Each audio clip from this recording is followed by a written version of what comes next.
Pozdravljeni, dobrodošli v videovodiču po aplikaciji Urbana. Ta posnetek predstavlja stranski meni aplikacije, ki se odpre s klikom na levo zgornjo ikono za meni in omogoča hitro navigacijo po aplikaciji.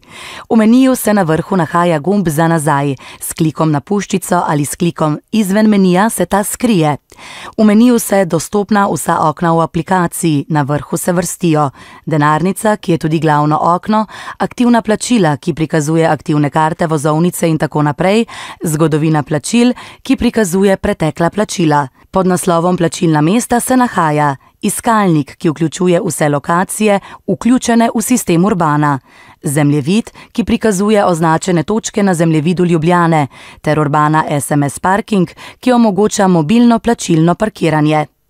Pod naslovom informacije so LPP sheme voznih linij avtobusov, načrtovanje poti, ki omogoča hitro in enostavno uporabo od trenutne lokacije do željene destinacije z uporabo javnega prevoza in upoštevanjem prometa. Pogosta vprašanja, ki zajemajo najpogosteje postavljena vprašanja glede Urbane.